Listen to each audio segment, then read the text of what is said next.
Welcome to Revolution Revisited, your crash course in the American Revolution. As the 250th anniversary of America's independence approaches, dive into the stories of Virginia's rebels, rule breakers, and rabble-rousers who shaped a nation. This podcast is brought to you by the Virginia Museum of History and Culture and made possible by William and Karen Fralin. Welcome to Revolution Revisited. I'm your host, Maggie Creech. Today, we're focusing on a pivotal decade, 1763 to 1773. This was a time of simmering tension, shifting allegiances, and most of all, a growing realization among many colonists that their relationship with Britain was changing forever. Today, we're zeroing in on the taxes and policies that drove a wedge between Britain and its American colonies, a story of escalating tensions, fiery debates, and yes, a whole lot of tea.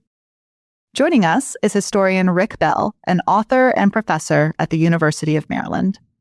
I'm Rick Bell. I'm a professor of history at the University of Maryland in College Park. I'm originally British by birth and perhaps by sense of humor as well. And I've written several books, and my next book is going to be a global history of the American Revolution.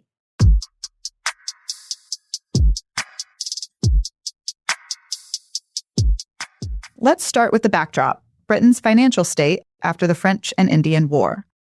After the French and Indian War ended in 1763, Britain was in financial crisis. The war had drained their treasury, leaving them with unprecedented debt. Fighting on multiple continents is not cheap, and Britain had thrown everything it had at defeating France. To put it bluntly, Britain was broke, and when you're broke, you start looking for new sources of income, and fast. The British government started to scramble to figure out how to pay off that debt. Leaders in London have two reactions to the end of the global war against France and France's native allies.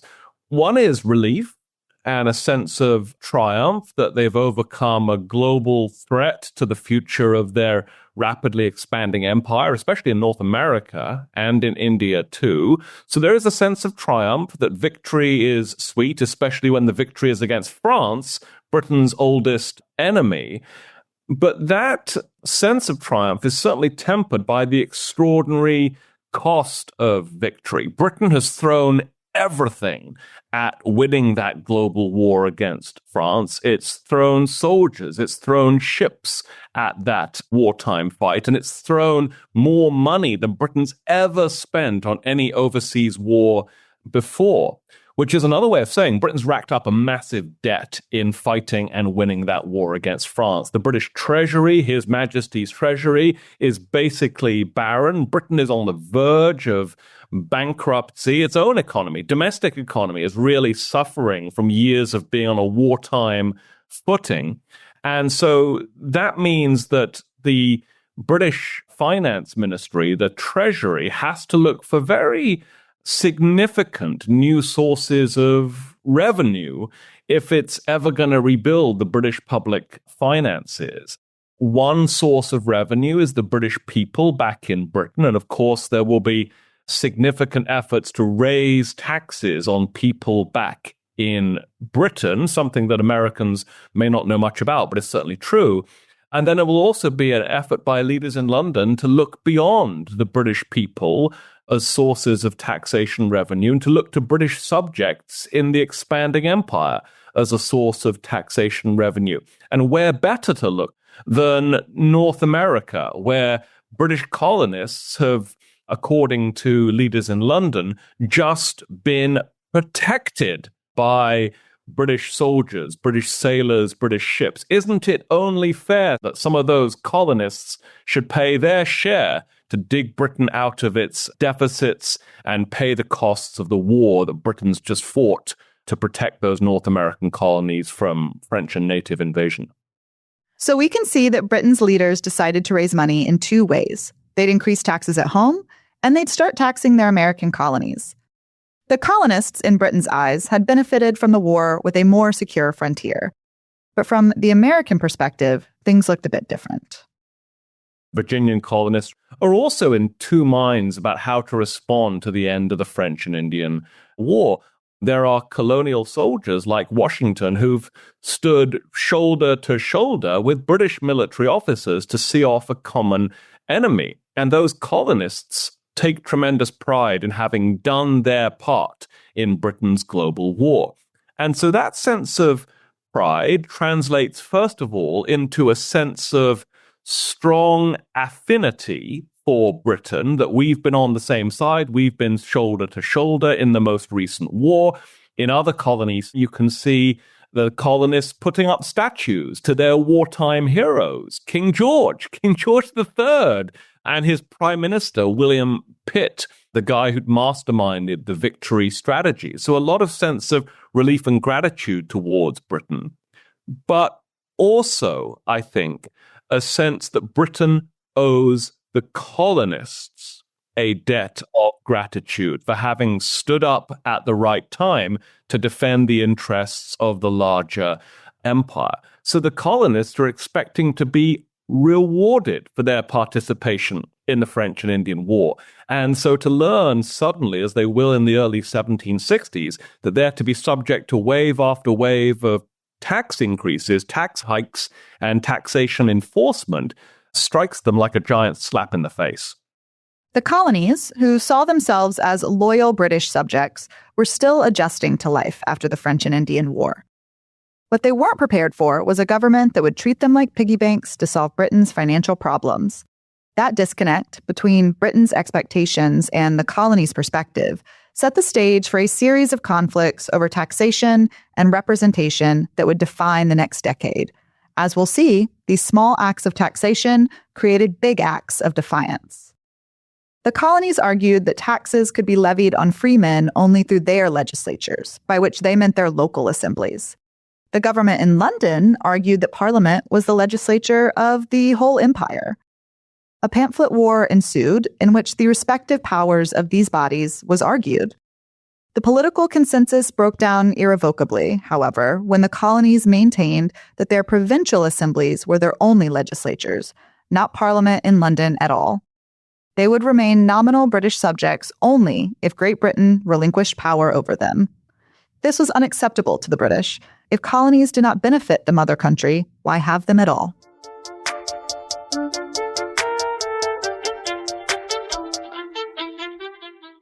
The first major step Britain took to raise revenue was the Sugar Act of 1764. While it actually lowered taxes on certain goods, it enforced stricter collection policies. The crackdown on smuggling, which hit colonial merchants hard, made it clear to colonists that Britain was serious about squeezing more revenue from them. We in America often assume that all of these taxation policy changes were tax hikes, increases in taxes, and some of them were. But sometimes the tweaks to taxation policies were different. The Sugar Act's a good example. The Sugar Act of 1764, one of the first pieces of taxation policy reform, actually reduces taxes to be paid by the colonists on products derived from sugar, like molasses, which were very popular among the colonists. Colonists would import sugar-related products from Jamaica and other British Caribbean colonies and then consume them in the form of molasses. Taxation on imports of sugar products from the Caribbean into the North American colonies had been going on for decades. There was a Molasses Act in 1733, but that taxation had not been robustly enforced or collected. And so in 1764, Parliament revises the previous Molasses Act, and its revision, known as the Sugar Act, actually reduces colonists' taxes on molasses imported from the Caribbean, but it toughens up enforcement and collection policies. So we're going to reduce your tax on sugar products, but we're going to make sure tax collectors actually collect the taxes they previously failed to collect. So it represents a tightening up of taxation enforcement, even though technically it lowers taxes. And it's that tightening up of taxation enforcement which causes, of course, a backlash in the North American colonies. They see this as a way to squeeze them for new taxation revenues, and it quickly causes a backlash. It wasn't just the Sugar Act that caused a backlash.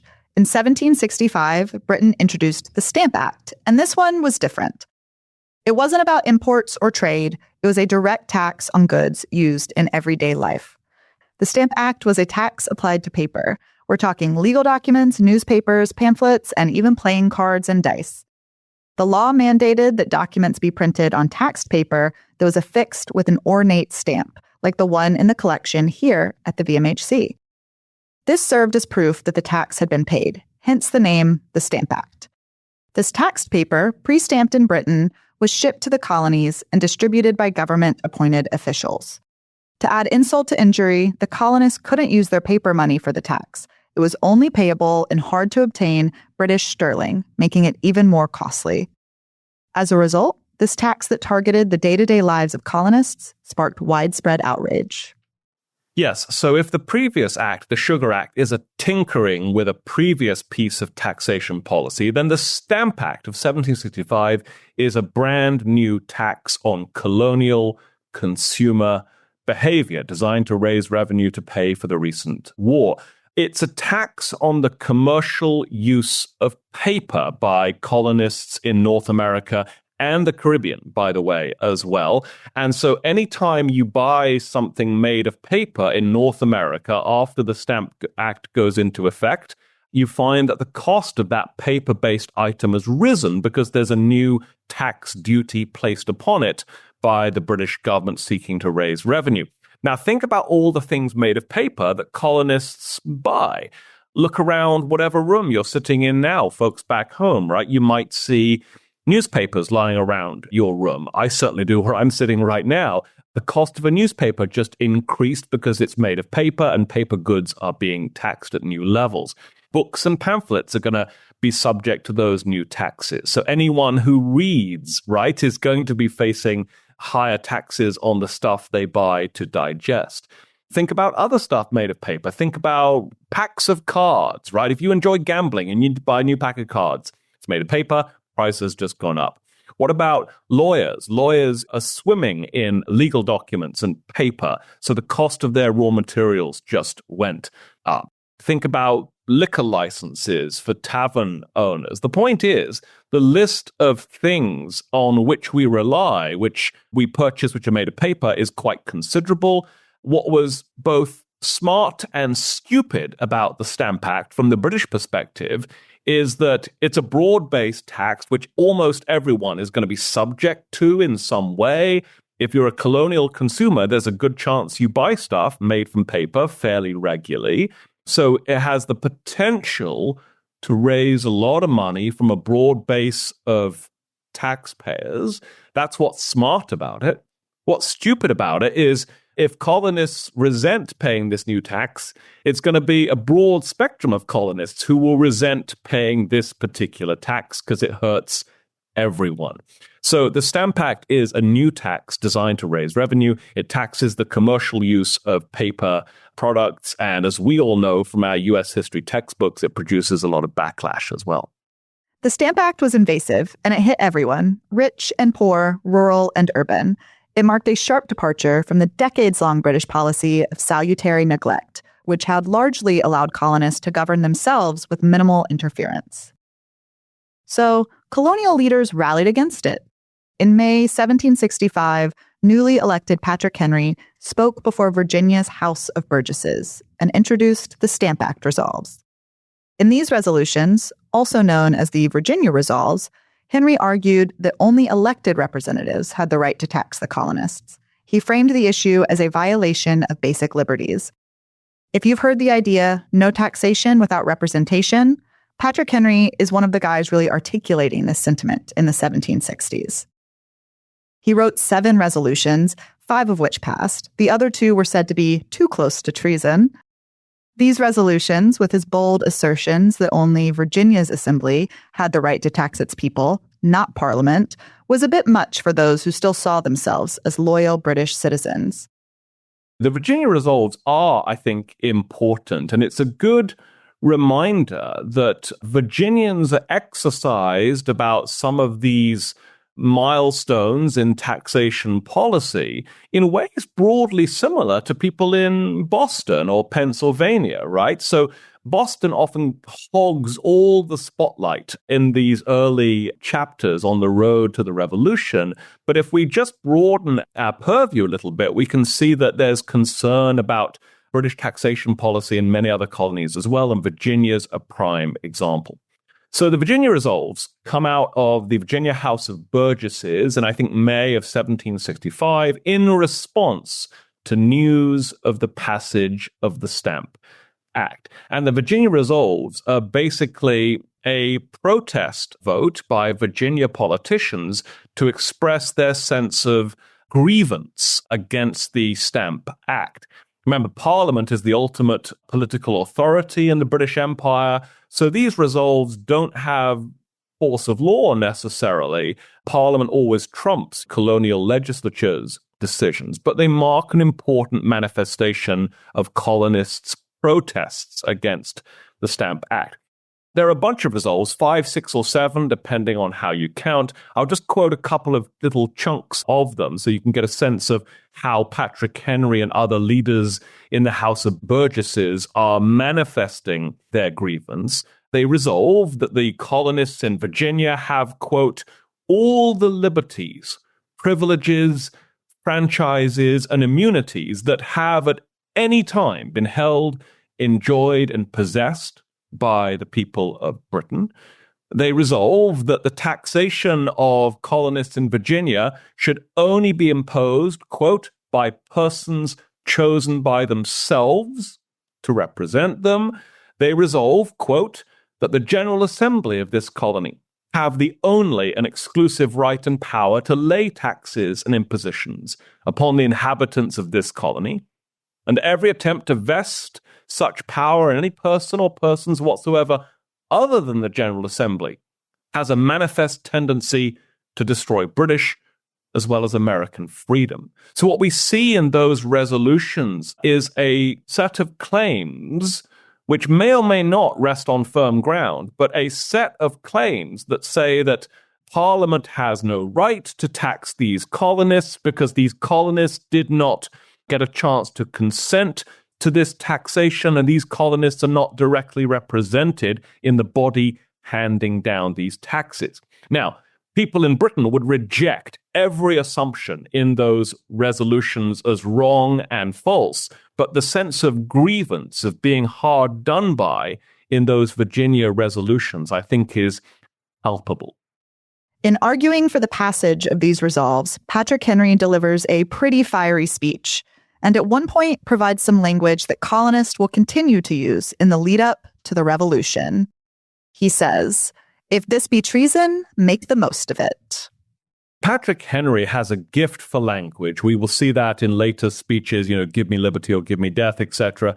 He's one of the great orators in Virginia history, and I think in all of American history as well, which is also to say, and I mean no disrespect when I say this, that he's also a bit of a showboater as well, right? Every legislature has a showboater, and Virginia's is Patrick Henry.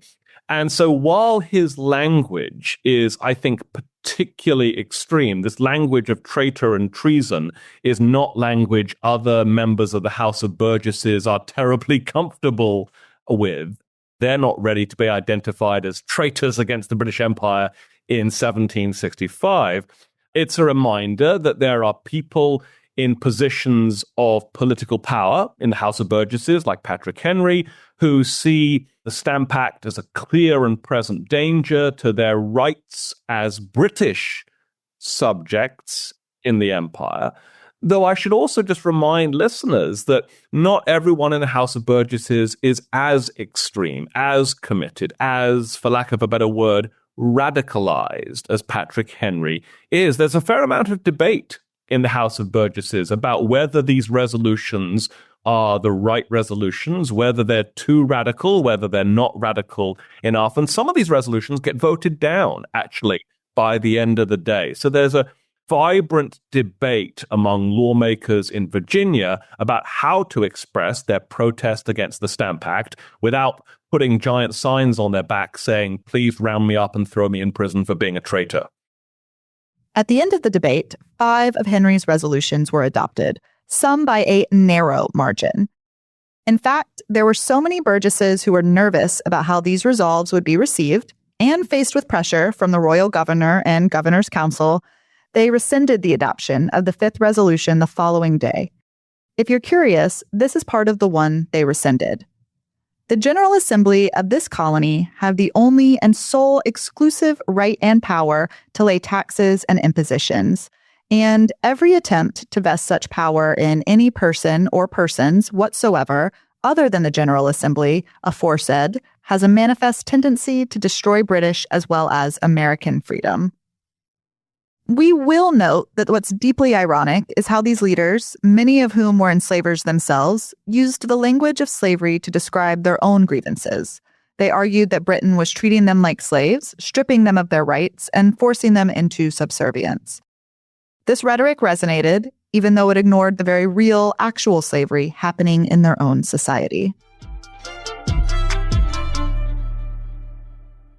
If we go back to Henry's resolves, given the nature of the claims against the authority of the Crown and Parliament, Virginia's royal governor prohibited the publication of any of these resolves in the Virginia Gazette. That doesn't stop word from spreading. These radical resolves were published in full throughout other colonies and fueled protests and debates in legislatures and in the streets. Patrick Henry wrote later in his life, "The alarm spread throughout America with astonishing quickness, and the great point of resistance to British taxation was universally established in the colonies. This brought on the war, which finally separated the two countries and gave independence to ours." So what we just talked about in Virginia, in the legislature, you could arguably say it's isolated and doesn't go anywhere, right? That it's a short political debate in one colonial legislature and does not lead to the widespread anti-Stamp Act protests that we see in Boston taking place in Virginia. However, several historians note that its coverage of the Virginia resolves by Massachusetts newspapers that helped to rile up the people of Massachusetts into taking to the streets to protest the Stamp Act there. So there's a sort of knock-on effect, a domino effect. A legislative protest in Virginia seems to lead to street protests in Massachusetts and the rest of New England. And those street protests are very widely reported. They're quite often violent and certainly cause a great degree of tumult in the streets of Boston. I'm thinking of protests in the summer of 1765 in Boston when mobs formed to burn in effigy the bodies of stamp tax collectors to show their unwillingness to participate in this new piece of taxation policy.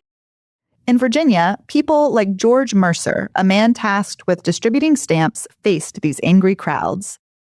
We have a letter in the collection here at VMHC where he writes to the king about how he arrived in Virginia to start distributing these stamps, and a crowd had formed to intimidate him into not taking up that position. There are reports that in other places in Virginia, they were even burning effigies of Mercer as well. So while maybe not quite as extreme as New England, Virginians were also willing to take their words into the streets and put them into action.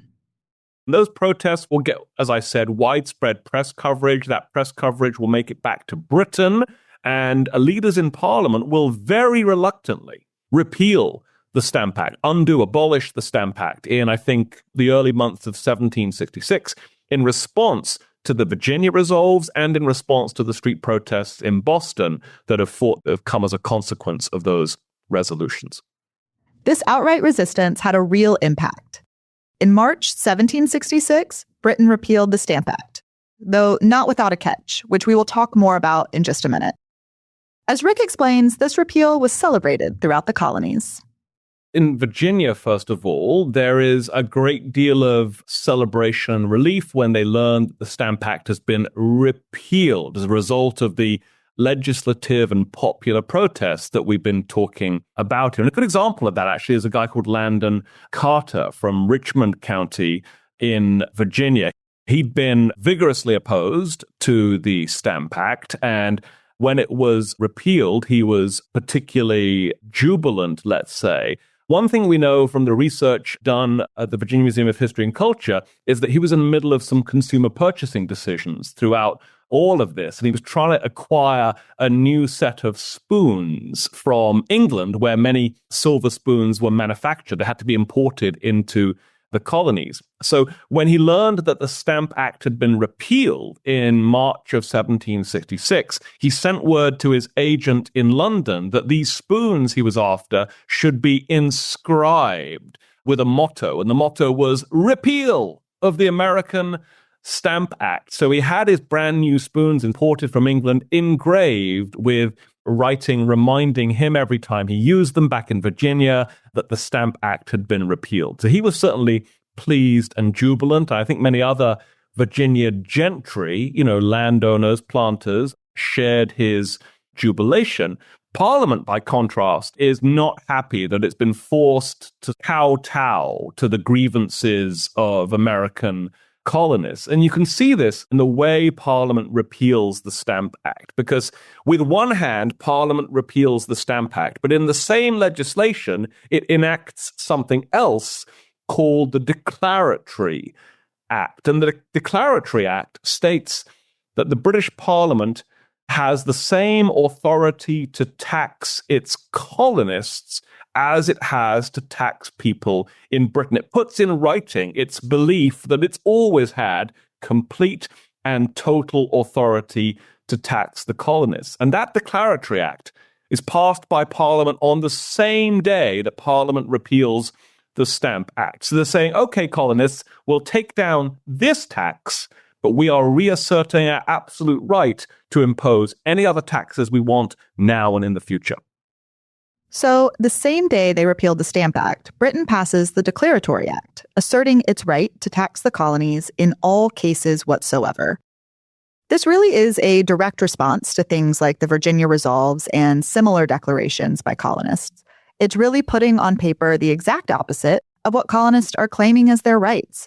And to be honest, because there are no new taxes that come with the Declaratory Act, it sort of flies under the radar because there's really no immediate impact on people's daily lives. But some people are able to see the writing on the wall here. There is no new taxes that come with the Declaratory Act, so nothing tangible to be upset about in terms of how much money you have to pay next time you go to the store. But as a blanket ruling saying that we can do whatever we want, we can tax you guys whenever we want, there's certainly much to be aggrieved about. And we know that the Declaratory Act was greeted with an outcry of horror in the colonies, not just in Massachusetts by radicals like James Otis and Samuel Adams, but also, of course, in Virginia. Patrick Henry and other Virginian leaders thought the Declaratory Acts were an outrage. Remember, he was one of the authors of the Virginia Resolves, saying Parliament doesn't have this right, so he's not happy to hear Parliament reassert that right. He again screams treason and Magna Carta being a reference to the rights of British subjects across the empire dating back to an old medieval document. So they certainly greet this with horror and outcry. So while some colonial leaders, like Patrick Henry, were outraged by the Declaratory Act, for the moment, the crisis had passed. But, spoiler alert, it doesn't take long for tensions to flare up again.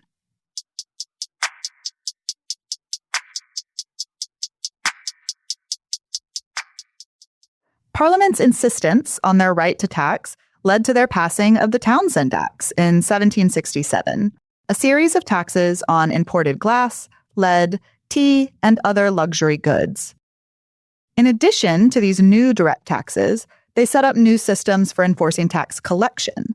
Parliament believed spreading the taxes across more goods would make them less noticeable. They were wrong. So after a change in administration in the British government, a new finance minister comes into office and thinks that he knows best and thinks that, okay, well, there's been some errors and mistakes made. Last time we tried to get some revenue out of the colonists, but maybe we can do it more cleverly this time. We certainly have the authority to do it. We certainly have the financial need. So let's try again. So the Townshend Acts, which are named after this finance minister I'm referring to, are handed down by Parliament in, I think, 1767. And they try to broaden out the tax burden or to disguise the elevated tax burden they represent by diversifying the types of goods that will bear these new taxes. So I said earlier that the Stamp Act was a tax on the commercial use of paper, and paper in all its forms is fundamentally one commodity, paper. The Townshend Acts say, well, if we're looking to raise revenue, why don't we tax a whole bunch of different commodities? So there's really no way around contributing to our tax revenue raising scheme. So the Townshend Act will not only tax paper, they will tax fabrics, textiles, paint and painters' colors, pretty much you name it, they tax it in the 1767 round known as the Townshend duties. And they also appoint new tax collectors to enforce these acts. So this is the Stamp Act Part 2, thinking that this time things will produce a different outcome, that this time colonists either won't notice that a new round of taxes are facing them through their consumer choices, or that these taxes are so widespread, hitting so many different types of commodities, that they will be inescapable.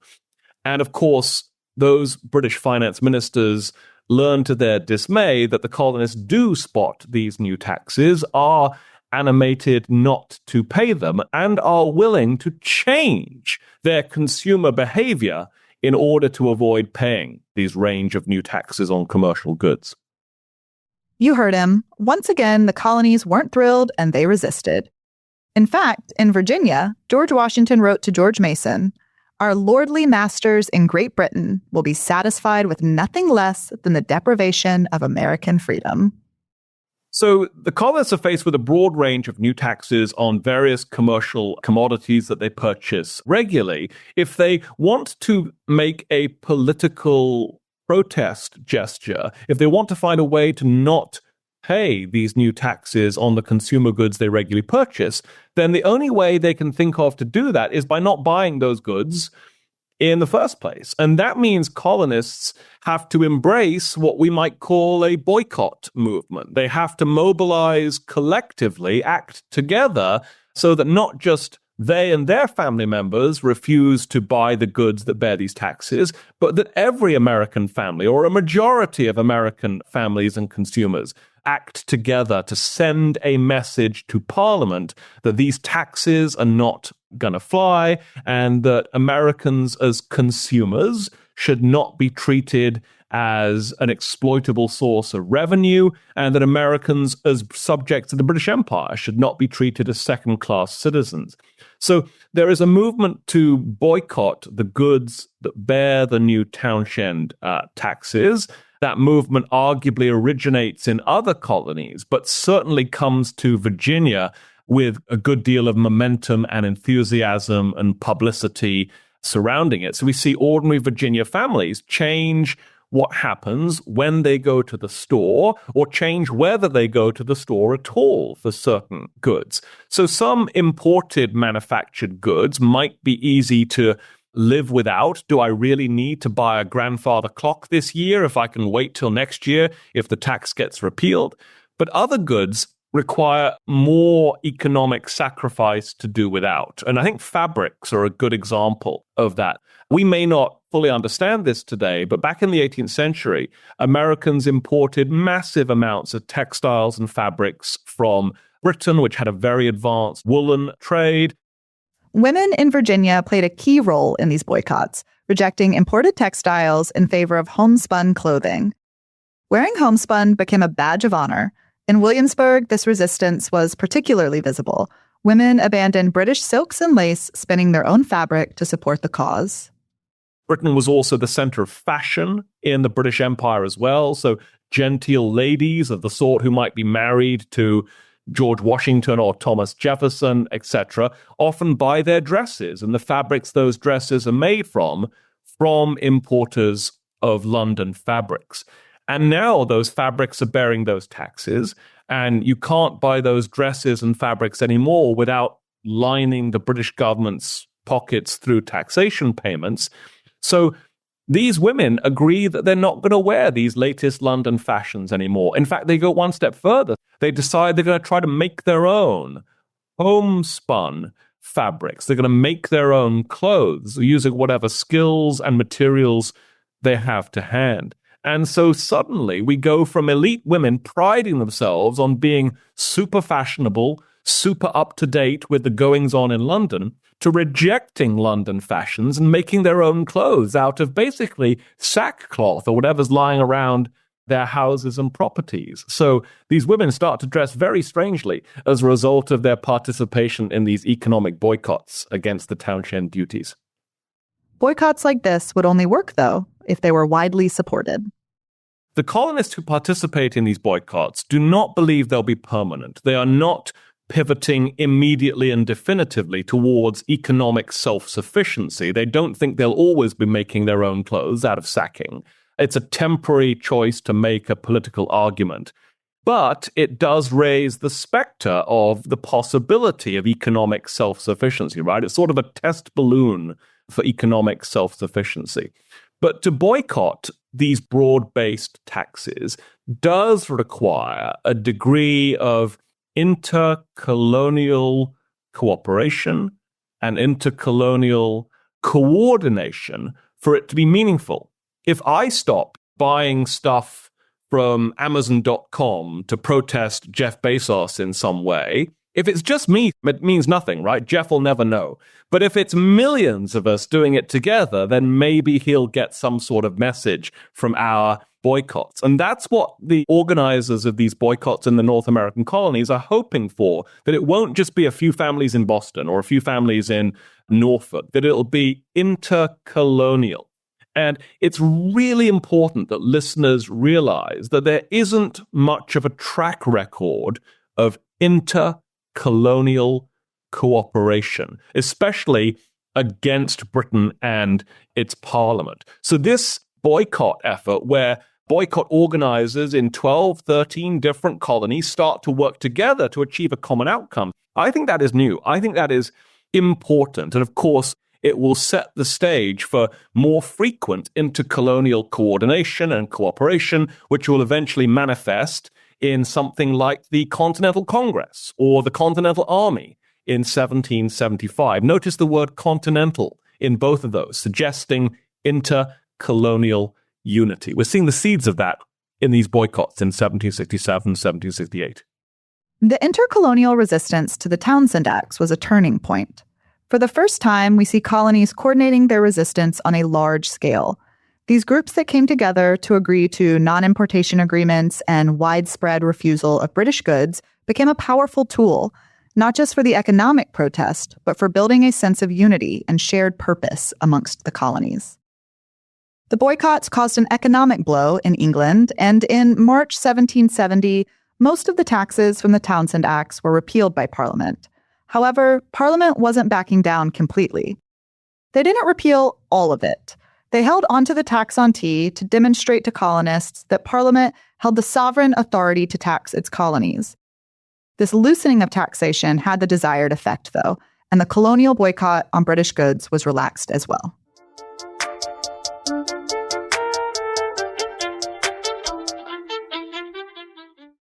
Now, we couldn't talk about taxation in this era without talking tea. Tea and taxes are two of the number one things that spring to mind when talking about the American Revolution. So let's dig into that a little bit more. The most well-known of all the colonial-era taxes went into effect in 1773, the Tea Act. Interestingly, the act actually reduced the taxes on tea. Instead, Parliament gave a monopoly on the tea trade to the British East India Trading Company, which many English politicians owned stock in. Rick breaks down why the Tea Act, despite reducing the price of tea, still angered the colonists. The Tea Act is incredibly complicated, so don't worry, folks, if you don't catch every detail here, because historians are very confused about it as well. Let me just say that for the record. Because the Tea Act, for instance, is not a tax hike. It's actually a tax reduction, but it angers colonists nonetheless. A bit of background here. Throughout the last 100 or so years, Britain has been developing its economic interests in the Far East. Think of India and China as two spheres where Britain is trying to build up its trading relationships and even set up its first trading outposts in places like Canton in China, Madras in India, places like that. And for American colonists, what that means is that there have been goods coming from Asia on British ships, often via London, which have dramatically expanded what's available in the colony. So you can now get Chinese tea, black tea from China, in the American colonies. You can get fabrics woven by very skilled artisans in India being sold in Richmond and Norfolk and Williamsburg, for instance. So this is changing consumer society measurably. Tea is the great example. Tea used to be a very rare luxury import to London and to the colonies, but it's now coming so often that there's price competition, prices are falling, and more people down the social ladder are participating in tea consumption. And much of the British tea coming on British ships is coming from a company called the East India Company. I bet many listeners have heard of the East India Company. It's a monopoly, and it's been the sole British supplier of tea throughout the British Empire for quite some time. It's also very, very corrupt, very, very bloated, and very, very mismanaged by the early 1770s. And despite having a monopoly, it's in giant financial trouble by 1772. And so it goes to Parliament in London begging for a bailout. If you know what happened to the banks in 2008 in the US, you may remember this sort of language of looking for an emergency bailout from the administration. It gets one, and that bailout is called the Tea Act of 1773, which does many, many things, many of them quite complicated. But one thing it does is it allows this British tea wholesaler, the East India Company, to start selling tea directly to American consumers without using middlemen or retailers to do it. Many American colonists are not actually very thrilled at this prospect that the East India Company may begin direct sales to them, because many American colonists have been quite happily drinking smuggled tea coming in on Dutch ships for quite some time because it tastes the same as British East India Company tea and it's often cheaper. So they see this as the entrance of a giant, bloated, mismanaged monopoly into the American tea consumer marketplace. And for many American merchants who have interests in the smuggling trade, John Hancock in Boston is a famous example, they regard it as a direct threat to their livelihood as well. Again, colonists were upset at what they saw as interference in local affairs. While this wasn't a new tax, it was seen as another attempt to control the colonies economically, especially by merchants who had been smuggling in tea to avoid taxes. When the British tea arrived in American ports, colonists either refused to accept it or destroyed it. The most famous response to the Tea Act was, of course, the Boston Tea Party, where colonists dumped British tea into the harbor in protest on December 16, 1773. Many colonists are quite aggrieved about the terms of the Tea Act, and that will lead to various protests against the Tea Act, which often take the form of trying to seize and destroy East India Company tea coming in on ships into Boston and Philadelphia and New York and Charleston, and then smaller copycat tea parties in other eastern seaboard towns, some of which are in Virginia, like Yorktown, which has its own little tea party after the big famous one in Boston. This act of defiance led to harsh retaliatory measures by the British, known as the Coercive Acts or Intolerable Acts, which targeted Massachusetts but outraged colonies like Virginia as well. The British Parliament gets wind of all these anti-Tea Act protests, and it's not happy, and it passes a series of very draconian retaliatory measures directed at the worst offenders, the people of Boston, in a series of measures called the Coercive Acts of 1774, which target the people of Boston like a laser, close the port of Boston, intervene in how members of the legislature and the Massachusetts judiciary are appointed, and basically put Boston under martial law when all is said and done. People in other colonies like Virginia see those draconian retaliations against the people of Boston by Parliament, and they are angry and exercised. And that will set the stage for the next phase on the road to the revolution. By 1773, the road to revolution was becoming clearer. What had started as economic grievances over taxes was transforming into a larger battle over rights and representation. Colonists were no longer just fighting for lower taxes, they were fighting for their identity as Americans. The period from 1763 all about through 1776 does mark intensive efforts to mobilize in one way or other to express a political agenda, to surface a political consciousness, and to look for ways to act together to magnify and multiply an individual's political impact. And there's something deeply ironic about how the mid to late 1760s is the locus of all this innovation in popular politics and anti-parliament grievance, because it wasn't supposed to be like this. Where we began with the end of the French and Indian War, it was supposed to be a time marked by peace, a return to prosperity, close and warm and friendly relations between British colonists and the British people and leaders in Parliament who've just fought together to see off a common enemy, France. This is supposed to be the period of relaxation where tensions are at their lowest, and we finally see the full promise of the British Empire come into view. But events take a very different turn, and we can see this in New York very clearly. In the early 1760s, right after this war, people there are putting up statues to their wartime heroes. They're putting up statues on the Bowling Green to their new young king, George III, as a way to say, thank you, George, for helping protect us against the French and Indian threat in the recent war.